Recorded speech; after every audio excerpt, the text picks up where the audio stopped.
অতি গুরুত্বপূর্ণ 5টা আমলের কথা বলবো ইনশাআল্লাহ। কয়টা আমল? 5টা আমলের কথা বলবো। জীবনের তরে এই 5টা আমল সারা জীবন নিয়মিত আঁকড়ে ধরবেন, আমল করবেন। যারা নিয়ত করতেছেন হাত তোলেন। আল্লাহ আমাদের সবাইকে আমল করার তৌফিক দান করুন। আল্লাহ আমাদের সবাইকে কবুল মঞ্জুর করুন।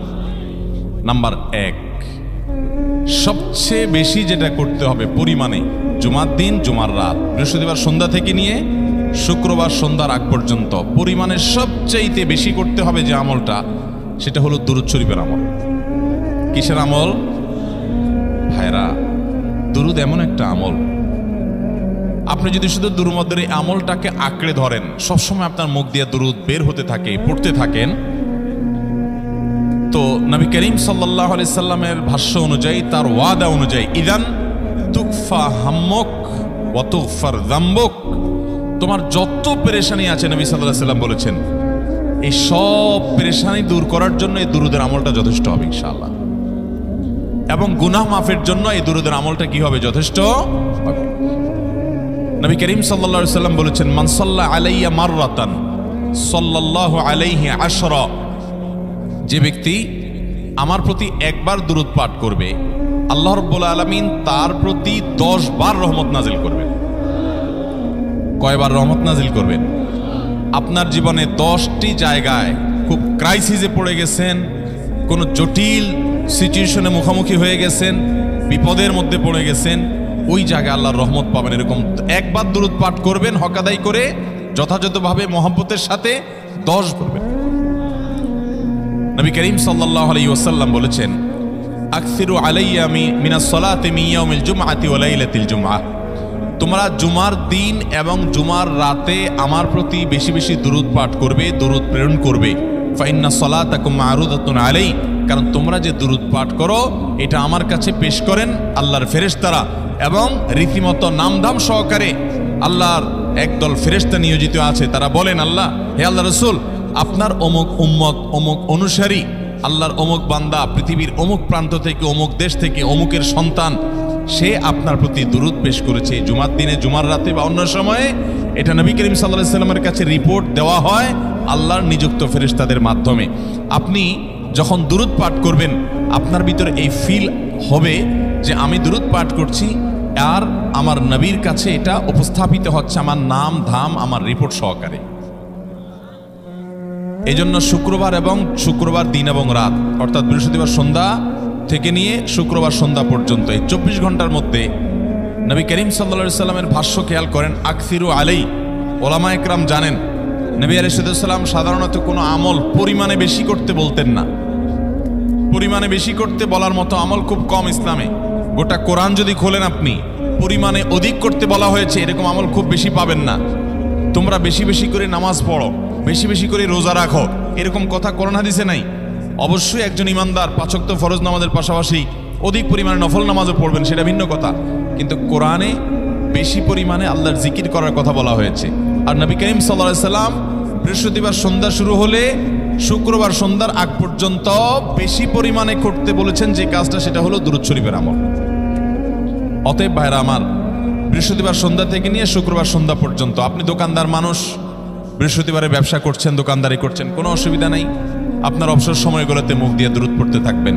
দুরূদের মধ্যে সবচেয়ে শ্রেষ্ঠ দুরূদ হলো নামাজে যেটা পড়েন, দুরূদ ইব্রাহিম।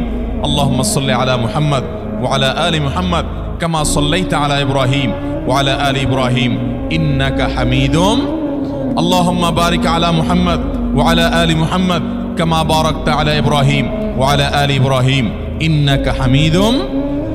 তাহলে দুরূদের এই আমলটা, এটা করার জন্য আল্লাহ তাআলা এমন সহজ করে দিয়েছেন যে ওযুর প্রয়োজন নাই। আপনার ওযু নাই, তারপর আপনি দুরূদ পাঠ করতে পারবেন। এবং আপনি এই বড় দুরূদ পড়ার মতো সময় নাই, তো আপনি একবারে সবচেয়ে সংক্ষিপ্ত দুরূদ পড়েন সাল্লাল্লাহু আলাইহি ওয়াসাল্লাম, তাতেও দুরূদ পাঠের সওয়াব পাবেন। চেষ্টা করব তো ইনশাআল্লাহ। শুক্রবার আসবে, দুরূদ বেশি বেশি করে পাঠ করব।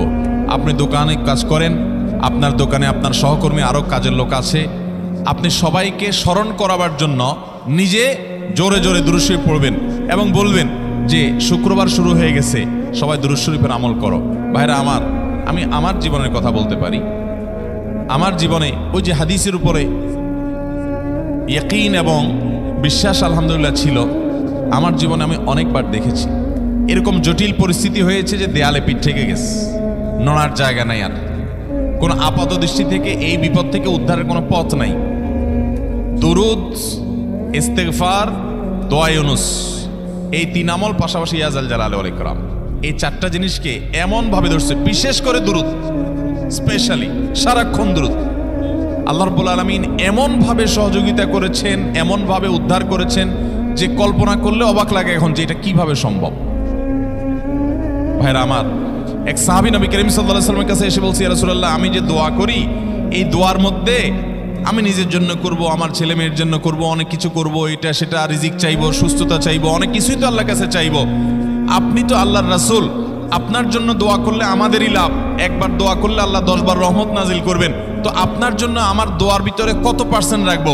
সাহাবী বারবার বিভিন্ন পার্সেন্টেজ বলছিলেন যে 3 ভাগের 1 ভাগ আপনার জন্য রাখি ইয়া রাসূলুল্লাহ, অর্ধেক রাখি, আরো বেশি করে রাখি। তিনি যত বলছেন নবী করিম সাল্লাল্লাহু আলাইহি ওয়াসাল্লাম আরো বাড়ানোর জন্য তাকে উৎসাহ দিচ্ছিলেন। এক পর্যায়ে যখন তিনি বললেন, ইয়া রাসূলুল্লাহ, আমি আমার কোন দোয়ার সবটুকু যখন আপনার জন্য নিবেদন করব, আমি কোন একবার যখন দোয়া করব, দোয়া শুধু আপনার জন্যই করব যখন, অর্থাৎ পিওর দরুদ যখন পড়ব, নিজের জন্য আর কিছু চাইব না, শুধু আপনার জন্যই যদি চাই কোনোবার, তাহলে তখন নবী করিম সাল্লাল্লাহু আলাইহি ওয়াসাল্লাম বলেছেন, ইদান তুকফা হাম্মুক ওয়া তুগফার যামবুক, তাহলে তোমার সকল পেরেশানি থেকে উদ্ধারের জন্য এই দুরুদটাই যথেষ্ট হয়ে যাবে, এবং তোমার সকল গুনাহ মাফের জন্য এটা যথেষ্ট হয়ে যাবে। মোহতারাম হাজিরিন, দুরুদের আমলটা এত সুন্দর আমল, কিন্তু আবার তাড়াহুড়া করে পড়বেন না, সাল্লাল্লাহু আলাইহি ওয়াসাল্লাম সাল্লাল্লাহু আলাইহি ওয়াসাল্লাম সাল্লাল্লাহু আলাইহি ওয়াসাল্লাম সাল্লাল্লাহু আলাইহি ওয়াসাল্লাম সংখ্যা বাড়ানোর জন্য হুলস্থুল করে পড়লেন না, মুহাব্বতের সাথে সাল্লাল্লাহু আলাইহি ওয়াসাল্লাম সাল্লাল্লাহু আলাইহি ওয়াসাল্লাম আল্লাহুম্মা সাল্লি আলা মুহাম্মদ, অর্থ বুঝে বুঝে আল্লাহুম্মা সাল্লি আলা মুহাম্মদ মানে কি, আল্লাহ আপনি মুহাম্মদের প্রতি শান্তি বর্ষণ করুন। আরে ভাই, মুহাম্মদ সাল্লাল্লাহু আলাইহি ওয়াসাল্লামের প্রতি আল্লাহ তাআলা শান্তি এমনি বর্ষণ করবে, আপনি আমি দোয়া করলেও করবে, না করলেও। কিন্তু মাঝখান থেকে আমরা, ভাইরা আমার, কোন বড় কর্মকর্তার কাছে আপনার কোনো কাজের ঠেকা আছে, কর্মকর্তার ওই ছেলেটার আপনি দেখছেন যে খাচ্ছে না, আপনি যদি বলেন, স্যার ছেলেটা খাচ্ছে না স্যার, একটু ডাক্তার দেখান স্যার, এভাবে তো বাঁচবে না, ওর কষ্ট হচ্ছে স্যার, আপনি বললেও উনি ওনার ছেলের দিকে কেয়ার করবে, কিন্তু আপনি এটা বলার কারণে তার নৈকট্য পাবেন কি পাবেন না, তার সিম্প্যাথি পাবেন কি পাবেন না। আরশে আজিমের মালিক তার হাবিবকে এত মহব্বত করেন, তিনি তার হাবিবের প্রতি এমনিতেই রহমত নাজিল করবেন, তাকে বিভিন্ন মর্যাদা আগে থেকেই দেওয়ার ঘোষণা দিয়ে রাখছেন, কিন্তু আপনি আমি দোয়া করলে আল্লাহ তাআলা তার মাধ্যমে আমাদের ভাগ্যকে সুপ্রসন্ন করে দিবেন। দুরুদের আমলকে জীবনের তরে আঁকড়ে ধরবেন ভাই, শুধুমাত্র জুমার দিন আর জুমার রাত না, সব সময় অধিক পরিমাণে। এরাবিয়ানদের মধ্যে আমলটা খুব বেশি আছে, তাদের দেখবেন তারা 2টা আমল, মুখে 2টা আমল, ভালো মন্দ তাদের মধ্যেও আছে, কিন্তু এই 2টা আমল তাদের মধ্যে খুব ভালো। বেশিরভাগ মানুষই দেখা যায় অবসর সময় আস্তাগফিরুল্লাহ, ইস্তিগফার করছে অথবা দুরুদের আমল করছে। আমাদের অবসর সব সময়গুলো নিয়ে গেছে মোবাইল ফোন। ভাইরা আমার, 4 বছর 5 বছর 6 বছর 7 বছর 10 বছর ধরে মোবাইল টিপতেছেন, ফেসবুক টিপতেছেন, ইউটিউব টিপতেছেন, বুকে হাত দিয়ে আমাকে জবাব দেয়া লাগবে না, নিজের বিবেককে একটু জবাব দেন। এই 10 বছর ফেসবুক, ইউটিউব, টিকটক, হোয়াটসঅ্যাপ টিপে আপনার অর্জন কি হয়েছে একটু হিসাব মিলান।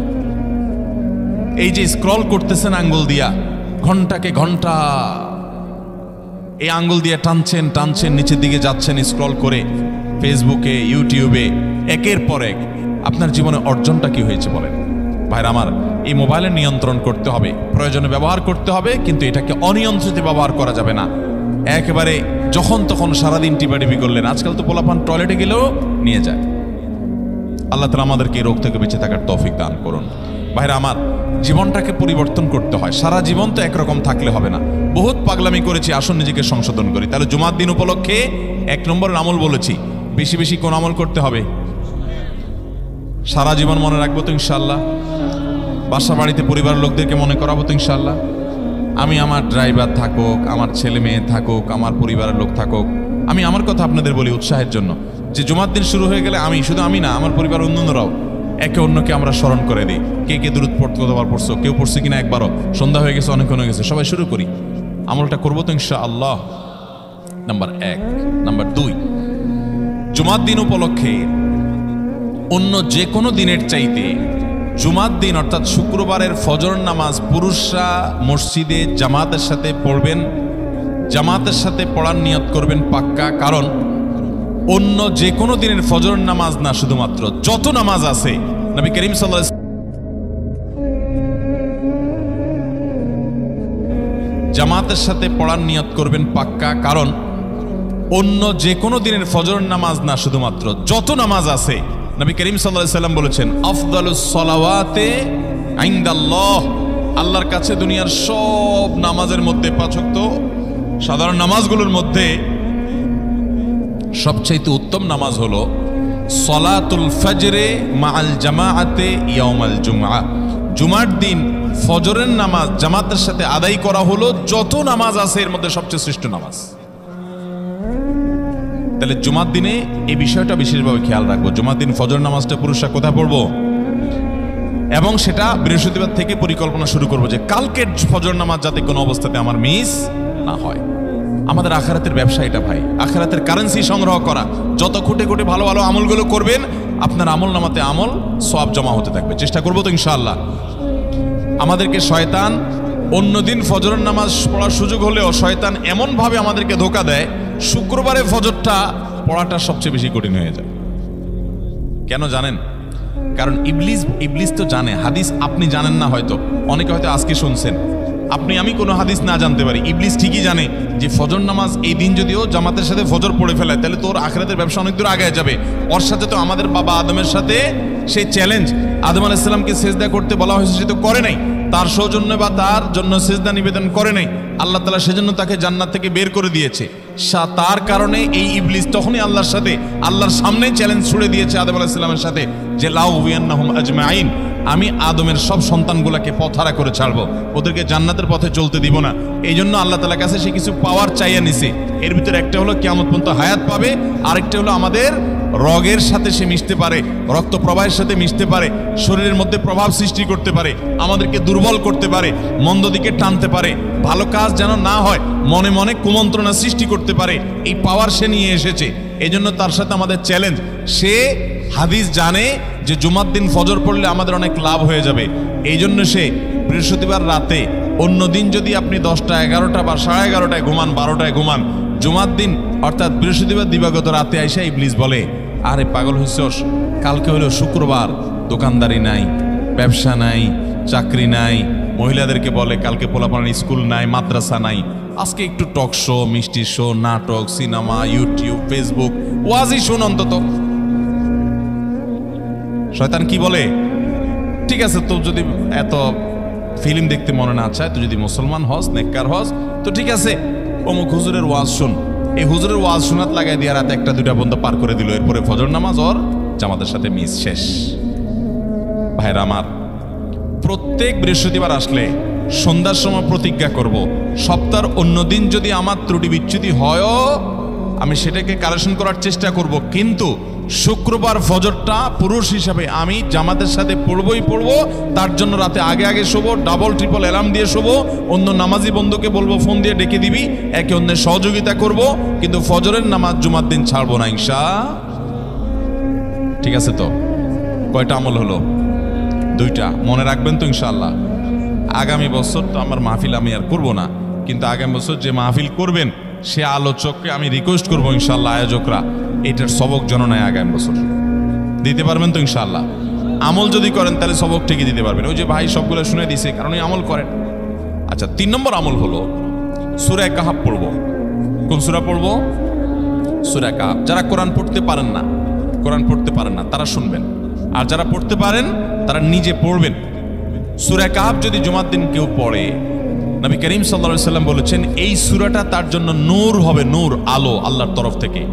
কিয়ামতের ময়দানে ভয়াবহ গুটগুটে অন্ধকার হবে। কিয়ামতের একটা ভয়াবহ শাস্তি হলো অন্ধকারের শাস্তি। ভাইরা আমার, অন্ধকারের শাস্তি মানে এমন ভয়াবহ অন্ধকার হবে যে দুনিয়ার অন্ধকারের সাথে কোনো তুলনাযোগ্য নয়।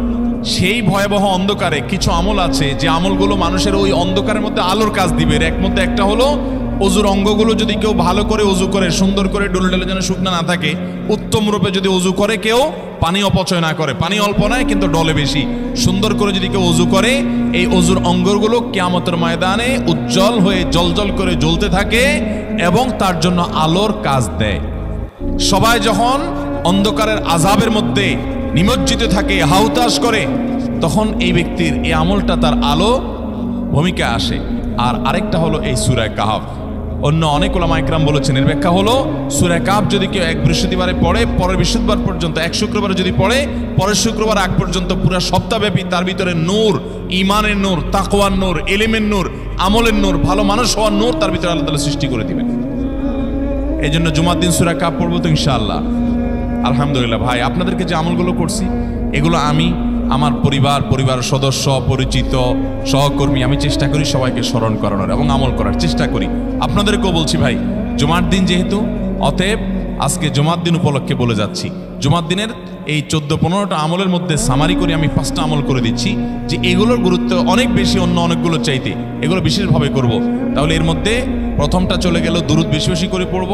দ্বিতীয়টা হলো জুমার দিনের ফজর নামাজ কোন অবস্থাতে জামাতের সাথে পড়া মিস করব না, কারণ নবী সাল্লাল্লাহু আলাইহি সাল্লাম বলেছেন সকল নামাজের মধ্যে সবচেয়ে সেরা, উত্তম, শ্রেষ্ঠ নামাজ, অর্থাৎ ওয়াক্তিয়া নামাজের মধ্যে সবচেয়ে শ্রেষ্ঠ নামাজ হলো জুমার দিনের ফজরের নামাজ জামাতের সাথে পড়া।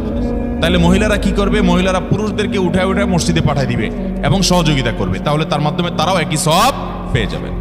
আর 3 নম্বর আমলে বলেছিলাম সূরা কাহফ, এটা নারী পুরুষ সবাই করবে বেশি বেশি করে, ঠিক আছে তো ইনশাআল্লাহ? আমরা অনেক ভাই আছি সপ্তাহের 6 দিন আমাদের কোরআন পড়ার সুযোগ হয় না, তো অন্তত জুমার দিন সূরা কাহফটা যদি আপনি বাধ্যতামূলক করেন, আলহামদুলিল্লাহ, এটা অনেক বড় সূরা, পড়তে আপনার 20-25 মিনিট 30 মিনিট সময় পর্যন্ত লেগে যাবে। আপনি আধা ঘন্টা সময় ধরে যদি আস্তে আস্তে সুন্দর করে পড়েন, তো সপ্তাহে একবার অন্তত কোরআনের সাথে আপনি সময় দিলেন।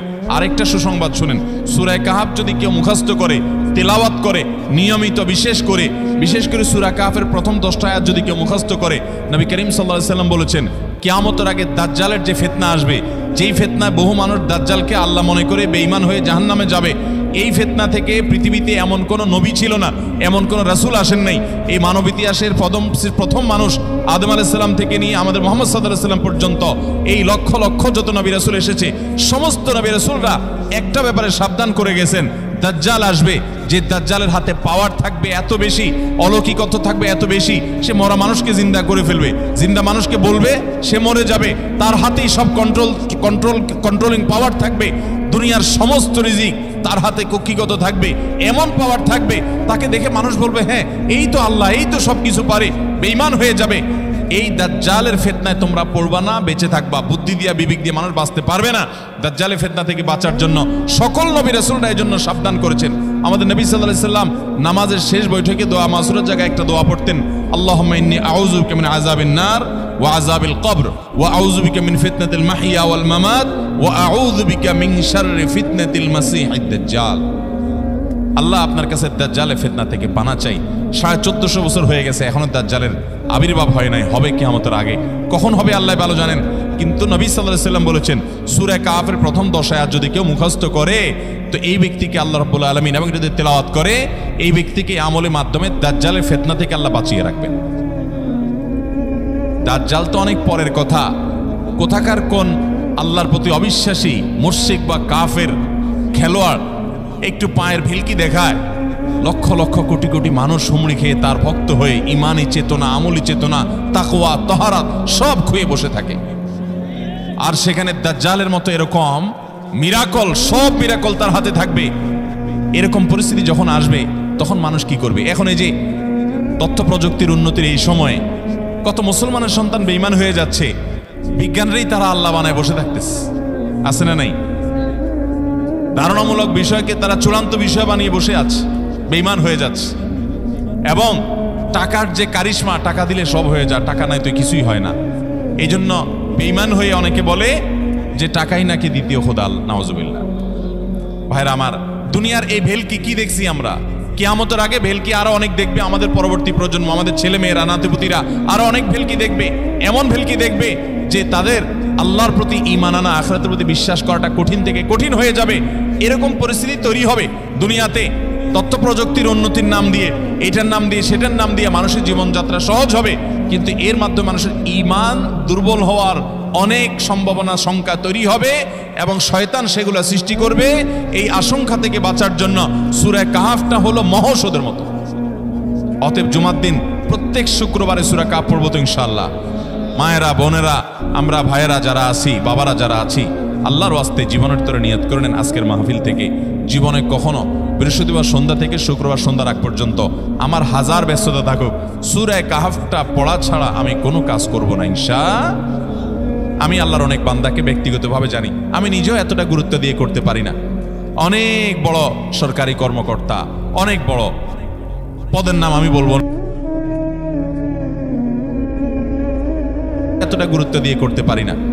অনেক বড় সরকারি কর্মকর্তা, অনেক বড় পদের নাম আমি বলবো না, আমাকে বলে ভাই আমি মাগরিবের পর, ব্যক্তিগতভাবে আমি জানি উনি খুব সৎ মানুষ, সব মানুষ একরকম হয় না, সৎ মানুষ। উনি বললেন ভাই মাগরিবের পরে আমার ফ্যামিলির সব বাচ্চা কাচ্চা সবাইকে আমি বলি, আমি ব্যস্ত থাকলেও বলি যে মাগরিবের পরে আগে সবাই সূরা কাহাফটা পড়ে ফেলো, এরপর অন্য সব আমল। আমরাও চেষ্টা করবো না ইনশাআল্লাহ। কয়টা আমল গেল? তাসাল, ফরজ গোসল হলে ফরজ গোসল করবে, উত্তম রূপে গোসল করবে, ভালো করে গোসল করবে জুমার দিন। ওয়ামাশা ওয়ালাম ইয়ারকাব, জুমার নামাজের জন্য পায়ে হেঁটে মসজিদে যাবে, বাহনে চড়বে না। কেউ যদি মাজুর হয় সে বাহনে চড়লেও চলবে, কিন্তু সাধারণ যারা সুস্থ আছেন পায়ে হেঁটে মসজিদে যাবেন, বাহনে চড়লেন না। জুমার দিনের কথা, জুমার নামাজের কথা। ওয়াদানা মিনাল ইমামে ওয়ালাম ইয়ালগু, ইমামের কাছাকাছি গিয়ে বসবে, দূরে না, যত কাছে যেতে পারে একদম সামনের কাতার ইমামের কাছাকাছি গিয়ে বসবে, কোনো অনর্থক কথা বলবে না, দুনিয়াবি কথা বলবে না, বেহুদি কাজ করবে না। ওখানে গিয়ে যতক্ষণ সময় পাবে জিকির, আজকার, তেলাওয়াত, তাসবিহ, দোয়া, রোনাজারি, কান্নাকাটি, বই পড়া, দিনী কাজ করা, এর মধ্যে সে কাটাবে নিজেকে। এই কয়েকটা কাজ যদি করে তাহলে কাজ কয়টা হলো? আগে আগে ঘুম থেকে উঠা, ওই যে ফজর নামাজ জামাতের সাথে পড়া ইত্যাদি, গোসল করা উত্তম রূপে, আর পায়ে হেঁটে মসজিদে যাওয়া, বাহনে না চড়া। 4 নম্বর হলো ইমামের কাছাকাছি গিয়ে বসা, কোনো অনর্থক কাজ না করা। এই 4টা কাজ যদি কেউ জুমার দিনে করে, নবী করিম সাল্লাল্লাহু আলাইহি সাল্লাম বলেছেন ওই ব্যক্তি বাসা থেকে মসজিদ পর্যন্ত যে আসলো, যতগুলো পা ফেলবে, যতগুলো স্টেপ ফেলবে, যতগুলো কদম দিবে, প্রতিটা কদমের বিনিময়ে আল্লাহ রাব্বুল আলামিন তার অ্যাকাউন্টে, তার আমল নামাতে 1 বছর রাত জেগে, সারা রাত জেগে তাহাজ্জুদ নামাজ পড়লে এবং 1 বছর সারাদিন, প্রত্যেকটা দিন পুরো বছর জুড়ে নফল রোজা রাখলে যে পরিমাণ সওয়াব পাইতো, 1 বছর নফল রোজা, 1 বছর রাতভর জেগে তাহাজ্জুদের নামাজ পড়ার সওয়াব মাত্র একটা কদম ফেলার বিনিময়ে দিবে। তাহলে আপনার বাসা থেকে যদি মসজিদে আসতে 100টা কদম হয়, 100 বছরের নফল নামাজ, 100 বছরের নফল রোজা, আপনি এটার সওয়াব আপনার অ্যাকাউন্টে জুমার দিন মাত্র 4টা কাজ করার মাধ্যমে আপনি পেয়ে যাবেন। এবং এটি অনেক হাদিস বিশ্লেষকগণ বলেছেন, কোরআন হাদিসে বহু ফজিলতের কথাই বলা আছে। এত বিপুল পরিমাণে, এত অধিক পরিমাণে সওয়াবের কথা যে কারো বাসা থেকে অনেকের আছে যেতে 500 স্টেপ পড়বে। 500 স্টেপ পড়লে কতটুকু হয়? সামান্য একটু জায়গা যেতে 500 কদম হয়ে যায়। অনেকের বাসা থেকে যেতে 500 কদম পড়ে 300 কদম হয়। তো সে এই 500 বছর নফল নামাজ, নফল রোজা, রাত ভর দিনভর করার সওয়াব, কন্টিনিউয়াসলি করার সওয়াব মাত্র এই মসজিদে গেল আসলো, এই 4টা শর্ত পূরণ করে সেইটা সওয়াবটা পেতে পারে। যদি সপ্তাহে 4 জমা হয় তাহলে 4 বার 500 করে যদি হলো 2000 বছর, এভাবে তার আমল নামাজের সওয়াবের পাহাড় সে জমা করতে পারে শুক্রবারের ছোট্ট আমলটার মাধ্যমে। চেষ্টা করব না ইনশাআল্লাহ। আমি দেশে বিদেশে অনেক আল্লাহর বান্দাকে আমি শুনেছি, এ হাদিস আমি যেদিন থেকে জেনেছি আমি চেষ্টা করেছি এটার আমল, এটার প্রচার মানুষের মধ্যে ছড়ানোর। আমি যখন সৌদি আরবে আজ থেকে আর অনেক বছর আগে, তখন কোনো এক বক্তব্যে আমি আমলের কথা বলেছি। আমার অনেক ভাইয়েরা দেশে বিদেশে দেখে বলছেন ভাই আমলটা শুরু করেছি, আমার কাছে ভালো লাগে, আপনারাও আমলটা করবেন, অন্য আরেকজনকে শিখাবেন এবং দাওয়াত দিবেন। ঠিক আছে তো ইনশাআল্লাহ? তাহলে কয়টা আমল গেল? 4টা। 1 নম্বর গেছে বেশি বেশি দুরূদ পাঠ করা, 2 নম্বর হলো জুমার দিনে ফজর নামাজ জামাতের সাথে পুরুষরা পড়া, 3 নম্বর হলো সূরা কাহাফ পড়া, তেলাওয়াত করা, আর 4 নম্বর হলো এই 4 শর্ত পূরণ করে মসজিদে আগে আগে গিয়ে সুন্দর করে খুতবা শুনে চলে আসা, কোনো কথাবার্তা, খুতবা চলাকালীন সময় কোনো কথাবার্তা, অনর্থক কাজ না করা।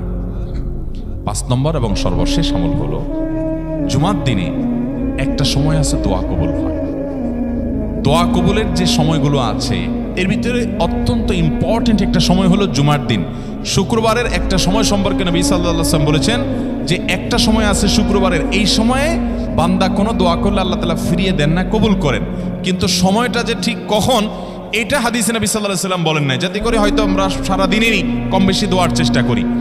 এই বিষয়ে মুহাদ্দিসগণ, হাদিস বিশ্লেষকগণ, পণ্ডিত ওলামায়ে কেরামগণ হাদিসের বিভিন্ন আকার ইঙ্গিতকে গবেষণা করে, অ্যানালাইসিস করে এক একজন এক এক সময়ের কথা বলেছেন। তবে বেশিরভাগ ইমাম, বেশিরভাগ পণ্ডিত ওলামায়ে কেরাম, বেশিরভাগ আপনার ইসলামিক স্কলারগণের বক্তব্য হলো যে এই সময়টা হলো জুমার দিনের শেষ প্রহর, আসরের পর থেকে নিয়ে সূর্য ওঠার আগ পর্যন্ত এই সময়টা।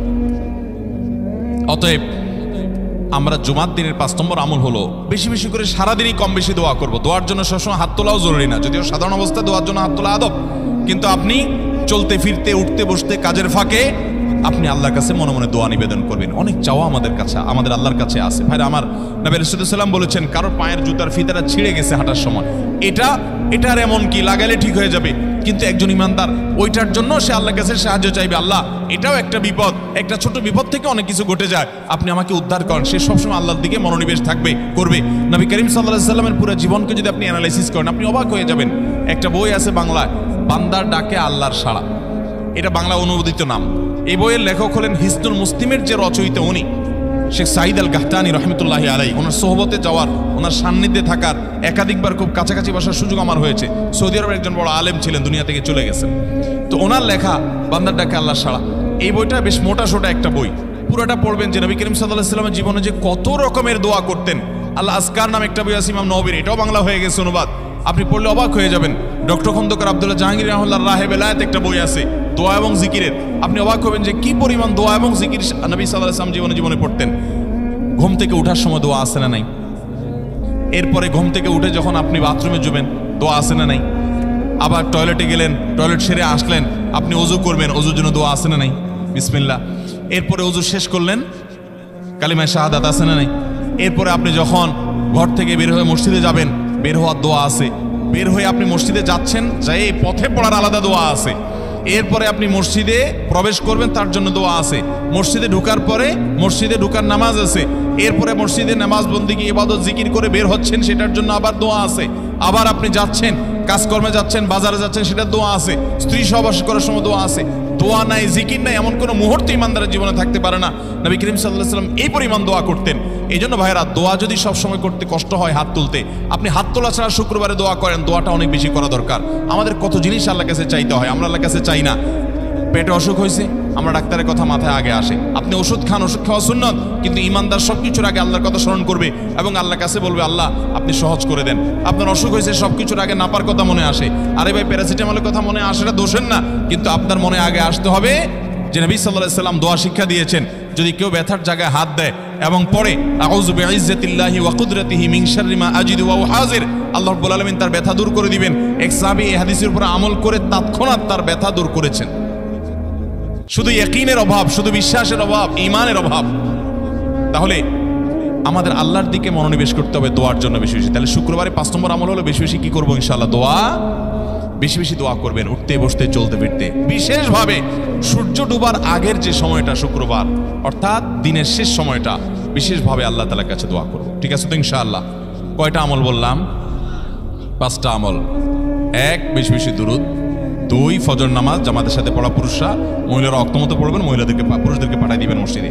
3, সূরা কাফ পড়বেন। 4, আগে ঘুম থেকে উঠে উত্তম রূপে গোসল করে মসজিদে আগে আগে গিয়ে পায়ে হেঁটে গিয়ে সামনে ইমাম সাহেবের কাছাকাছি গিয়ে বসা, অনর্থক কথা কাজ না করা, তেলাওয়াত জিকির আজকারের মাশগুল থেকে নামাজটা পড়ে বের হয়ে আসা, এই কাজ। নাম্বার 5, দোয়া করা, বিশেষ করে দিনের শেষ প্রহরে। আমল করবো তো ইনশাআল্লাহ, মনে থাকবো তো ইনশাআল্লাহ। আমরা প্রয়োজনে বাসায় গিয়ে একটা কাগজে নোট করে ফেলবো, লিখে ফেলবো, লিখে এরপরে ওয়ালে টাঙ্গায় দিবেন বাসায় যে জুমার দিন এই 5 কাজ আমি ছাড়বো না। আপনি যদি মনেও না থাকে, আপনার যদি ভুলেও যান, আপনি এই কাগজ আপনাকে মনে করাবে ইনশাআল্লাহ। বাসায় ফ্যামিলির লোকদের সাথে শেয়ার করবেন, জুমার দিন হুজুর বলেছেন, আমি একটু আমার মন থেকে বলিনি, এগুলো সব কোরআন হাদিসের কথা বলেছি আপনাদেরকে। কোরআন হাদিসের আলোকে 5টা আমলের কথা বলেছেন, বিশেষভাবে জুমার দিন আমি 5টা আমল করবই করব। ভাইরা আমার, প্রত্যেক জুমার দিন যদি আপনি একটু ইমানের রিচার্জ করেন, ইনশাআল্লাহ সারা সপ্তাহ আপনার জন্য সেটা উপকারে আসবে। চেষ্টা করবো তো ইনশাআল্লাহ। এবং দোকানে অফিসে টাঙ্গায় রাখবেন। যারা এই টাঙ্গায় রাখার আমলটা করবেন, আয়োজক যারা আছেন আপনাদের কাছে আমার অনুরোধ যে ভাইরা এই কাজটা করছেন ওনারা যদি আয়োজকদের মাধ্যমে ছবিটা আমার কাছে পাঠাইতে পারেন, আমার অফিসে নিয়ে আমি ইনশাআল্লাহ নিজে হাতে তাদের পুরস্কার দেব। বিশেষ করে এই মাহফিলের লোক যারা আছেন আজকের আয়োজকদের মাধ্যমে আল্লাহ তাআলা এই আমলগুলো আমাকে আপনাকে আমাদের সবাইকে করার তৌফিক দান করুন। আমল মনে রাখবো তো ইনশাআল্লাহ, আমল করবো তো ইনশাআল্লাহ। যাদের কাজ আছে, ফজর নামাজটা বিশেষ করে মিস হবে মনে হয়, তারা যাইতে পারেন, কোনো অসুবিধা নেই। অন্যান্য সময় আমরা সাধারণত দেখি যে মানুষ ঠেকায় না, মানুষ ঠেকানো না, বিশেষ করে রাত বেশি হয়ে গেলে ফজর নামাজ মিস হবে এই আশঙ্কা হলে আপনার বসার চাইতে বরং যাওয়া ভালো। যাই হোক ভাই, কিন্তু আওয়াজ না করি, সবাই আওয়াজ বন্ধ করি ভাই। প্রশ্ন উত্তরে যাই আমরা, বিসমিল্লাহ। প্রথম প্রশ্ন, মেয়েদের মডেলিং বোরকা পর্দার জন্য কতটুকু জায়েজ? আপনারা অনেকে বোরকা বিক্রি করেন না, এখানে আছে না ভাইরা আমার? যে সমস্ত বোরকার মধ্যে কারুকার্য আছে অনেক বেশি, বোরকার মধ্যে আবার মডেলিং হয়, অবাক করা বিষয়। কিয়ামতের আগে যে আসলে আরো কত কিছু হবে। এই বোরকার উপরে যদি মডেলিং কারুকার্য হয়, আপনাকে আমাদের সবাইকে করার তৌফিক দান করুন। আমল মনে রাখবো তো ইনশাআল্লাহ, আমল করবো তো ইনশাআল্লাহ। যাদের কাজ আছে, ফজর নামাজটা বিশেষ করে মিস হবে মনে হয়, তারা যাইতে পারেন, কোনো অসুবিধা নেই। অন্যান্য সময় আমরা সাধারণত দেখি যে মানুষ ঠেকায় না, মানুষ ঠেকানো না, বিশেষ করে রাত বেশি হয়ে গেলে ফজর নামাজ মিস হবে এই আশঙ্কা হলে আপনার বসার চাইতে বরং যাওয়া ভালো। যাই হোক ভাই, কিন্তু আওয়াজ না করি, সবাই আওয়াজ বন্ধ করি ভাই। প্রশ্ন উত্তরে যাই আমরা, বিসমিল্লাহ। প্রথম প্রশ্ন, মেয়েদের মডেলিং বোরকা পর্দার জন্য কতটুকু জায়েজ? আপনারা অনেকে বোরকা বিক্রি করেন না, এখানে আছে না ভাইরা আমার? যে সমস্ত বোরকার মধ্যে কারুকার্য আছে অনেক বেশি, বোরকার মধ্যে আবার মডেলিং হয়, অবাক করা বিষয়। কিয়ামতের আগে যে আসলে আরো কত কিছু হবে। এই বোরকার উপরে যদি মডেলিং কারুকার্য হয়, চাকচিক্য হয়, বোরকা যদি খুব টাইট ফিট হয়, বোরকা যদি এমন হয় যে বোরকা বরং পুরুষের দৃষ্টিকে আরো বেশি আকর্ষণ করে, তাহলে এই বোরকা ঢাকার জন্য আরেকটা বোরকা লাগবে। তা না হলে পর্দা হবে। পর্দার উদ্দেশ্য হলো নিজের সৌন্দর্যকে অনাবৃত করা, নিজের সৌন্দর্যকে ঢেকে রাখা, এটাই হলো পর্দার কি উদ্দেশ্য। সেখানে যদি পর্দার উদ্দেশ্যটাই নষ্ট হয়ে যায়, তাহলে এই বোরকা পরলে পর্দা করার যে নির্দেশ সেটা পালন হবে ভাইরা আমার। এই জন্য টেডি মার্কা বোরকা, আপনার এই মডেলিং মার্কা বোরকা, স্টাইলিশ বোরকা, এগুলা পর্দা হবে না এগুলা দ্বারা। হ্যাঁ, কোনো নারী তিনি খোলামেলা চলাফেরা করেন, তিনি দিনের পথে মাত্র আসছেন, মডেলিং দিয়ে শুরু করছেন, আস্তে আস্তে ইনশাল্লাহ পিওর বোরকা যাবেন। হ্যাঁ, সেই হিসাবে তার জন্য আমি বলতে পারি এটা ওজোর, ঠিক আছে, উনি চেষ্টা করেছেন, শুরুটা অন্তত করেছেন। কিন্তু ভাইরা, পরিপূর্ণ পর্দা করতে চাইলে এই মডেলিং বা স্টাইল মার্কা বোরকা হবে। আচ্ছা বলেন তো, আপনার আমার মা বোন বা স্ত্রীকে যদি আমরা বাহিরে নিয়ে যাই, তাদের সাথে আমরা বাহিরে যাই, তারা যদি খোলামেলা পোশাক পরে যায় বা এমন পোশাক পরে যায় যেটা সব পুরুষের দৃষ্টিকে আকৃষ্ট করে, তাহলে অন্য সব পুরুষরা তার দিকে তাকাইলে আপনার কাছে ভালো লাগে না খারাপ লাগে? কেমনে খারাপ লাগে? অনেক পুরুষটা আছে বউয়ের ছবি ফেসবুকে দিয়ে বলে আপনাদের ভাবি কেমন হলো বললেন। অনেক পুরুষ এ কাম করে না? ফেসবুকে আবার কমেন্টে নিচে দিয়া দোস্তরা লেখে, দোস্ত ভাবি অনেক সুন্দর, মাশাআল্লাহ, আবার মাশাআল্লাহ লেখে। এরপরে আবার দোস্ত আবার রিপ্লাইতে দেয় কি, ধন্যবাদ দোস্ত। মানে আমার বউরে তুই সুন্দর বলছস, তার মানে তুই দেখছস, মনে মনে জল্পনা কল্পনা করছস, করে আবার লিখছস, এই জন্য তোর ধন্যবাদ। ভাইরা আমার, মানুষের বিবেক যখন লোপ পেয়ে যায় তখন সে হিতাহিত জ্ঞান হারিয়ে ফেলে। আমাদের মা, আমাদের বোন, আমাদের মেয়ে, আমাদের স্ত্রী, তাদেরকে নিয়ে আমরা যখন খোলামেলা পোশাকে যাব, কোনো বিয়েতে আপনি যখন যাবেন, কোনো মার্কেটে যাবেন, একেবারে চাকচিক্যপূর্ণ পোশাক, একদম খোলামেলা অশ্লীল, তো জগতে বা রাস্তায় যত পুরুষরা তাদেরকে দেখবে, এই সৌন্দর্য দেখার পর পুরুষদের মনে মনে তাকে নিয়ে বাজে চিন্তা, জল্পনা কল্পনা, মনে মনে জেনা, এটা হবে কি হবে না? না, হবে না। সবাই কি বাজে চিন্তা করে আপনার মতো? পবিত্র চিন্তা করতে পারে না? কি বলেন ভাইরা আমার? যারা নিজেদের বউকে নিয়ে এটা নিয়ে সন্দেহে আছেন, আমি তাদেরকে বলতেছি, আমাকে উত্তর দেওয়া লাগবে না। আপনার নিজেকে প্রশ্ন করেন, নিজের বিবেককে প্রশ্ন করেন, আপনি এরকম মহিলা রাস্তাঘাটে দেখলে আপনার কি হাল হয়? আপনি যা যা চিন্তা করেন, আপনার বউ, আপনার মা বোনকে নিয়ে এভাবে আপনি বের হলে অন্যরাও সে চিন্তাই করে। আল্লাহ আমাদের বিবেকটাকে খোলার তৌফিক দান করুন। আমি মিডল ইস্টে, বিশেষ করে সৌদি আরবে অনেক মানুষ দেখছি, দিনদারির নামগন্ধ নেয়, এখন নিচে সে জুব্বা পরে, হারাম কাজ করে, বিড়ি খায়, সিগারেট খায়, 2 নম্বরই করে, মানে মুসলমান হিসেবে কোনো ভালো মুসলমান না। কিন্তু গল্লির ঠাওয়ার ঠিক আছে, জায়গা মতো সে একেবারে সুসের মতো সোজা, বইয়ের ব্যাপারে পরিপূর্ণ পর্দা মেনটেন করে, কোনো রাষ্ট্রীয় নির্দেশের কারণে না। বেশিরভাগ পুরুষরা এটা করে এই জন্য, কারণ সে জানে তো সে নিজে অন্যের মেয়েকে খোলামেলা দেখলে কি জল্পনা কল্পনা তার মনে আসে সে জানে, অতএব তার স্ত্রীকে নিয়ে গেলে অন্যরা কি জল্পনা করবে সে জানে, এই জন্য তার আত্মসম্মান বোধের জায়গা থেকে সেইটা করে। মুসলমান নারী তার ভিতরে আত্মসম্মান বোধ থাকবে যে আমাকে নিয়ে মানুষ বাজে চিন্তা করবে, জল্পনা কল্পনা করবে, নোংরা চিন্তা করবে, এটা কোনো নারী করতে দিতে পারে।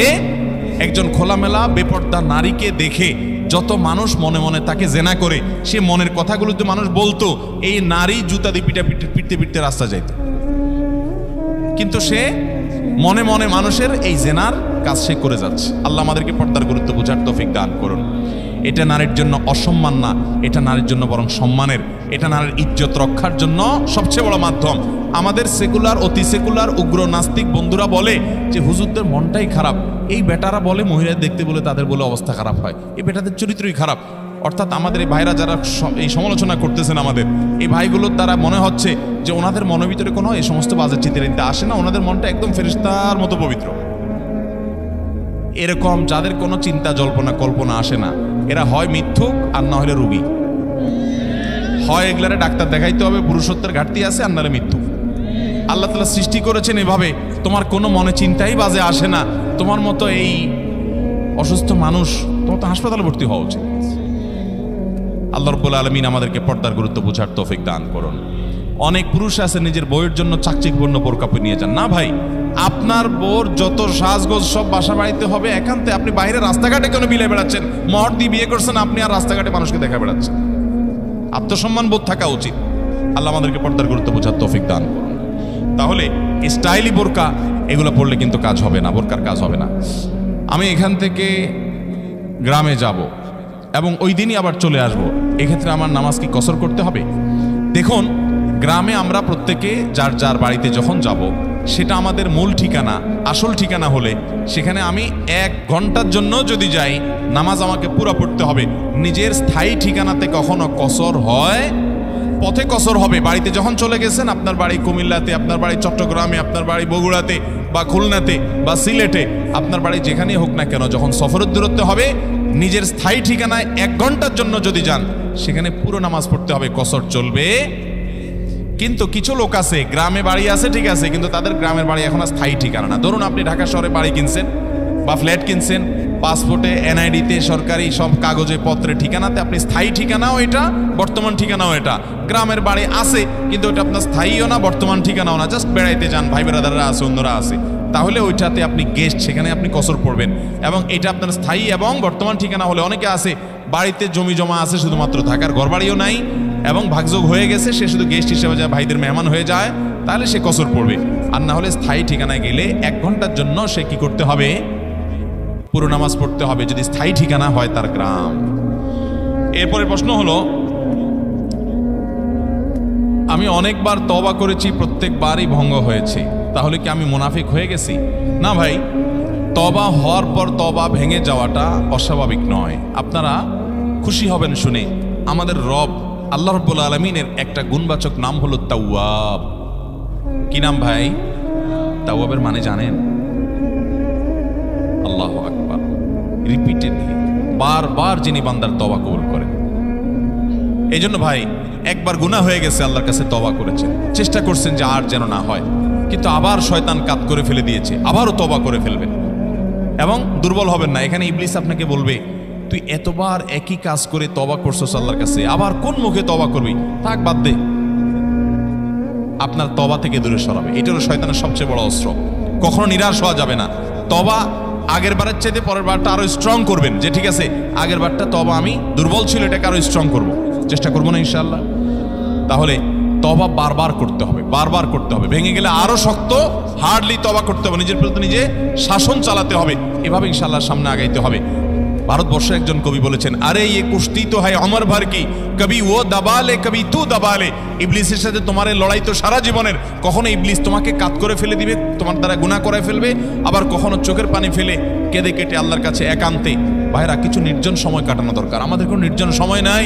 নির্জন সময় হলে ওই মোবাইলে আমরা ঢুকে পড়ি, মোবাইল টোবাইল বন্ধ করে ফেলে দিনে রাতে 24 ঘন্টার ভিতরে 5 ওয়াক্ত নামাজের পরে আগে যে কোনো সময় অন্তত 2-4-5টা মিনিট একটু চিন্তা ভাবনা করবেন, একটু নিজের হিসাব মিলাবেন, আল্লাহর সাথে কথা বলবেন।